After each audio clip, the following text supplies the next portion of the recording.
সাম্প্রতি Israeli সেনাদের ঘুম হারাম করে ইসলামের পক্ষে প্রতিশোধ নিল বনবিড়াল। বর্তমানে এই প্রাণীটি নেট দুনিয়ায় বেশ ভাইরাল।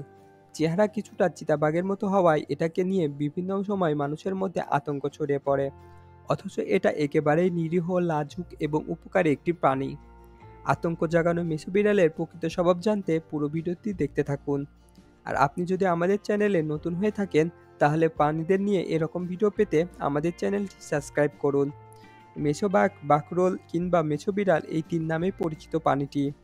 ইংরেজিতে এরা ক্যাটফিশ নামে পরিচিত। এরা সাধারণত নদীর ধারে, পাহাড়ি চড়া এবং জলাভূমিতে বাস করে।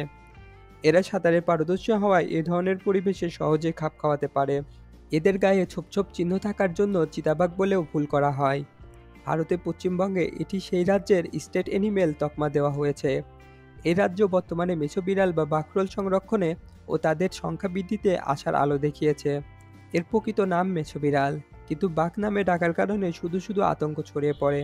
প্রাণীটি মানুষকে আক্রমণ করে না, বরং মানুষ দেখলেই পালিয়ে যায়। তাই এটিকে নিয়ে ভীত হবার কিছুই নেই। বাংলাদেশে প্রায় সর্বত্র এই প্রাণীটির বিচরণ রয়েছে। জলাভূমি আছে এমন এলাকায় বেশি দেখা যায়। প্রাণীটি জলাভূমির মাছ, ব্যাঙ, কাঁকড়া ছাড়াও পোকামাকড় ও ইঁদুর খেয়ে কৃষকের উপকার করে।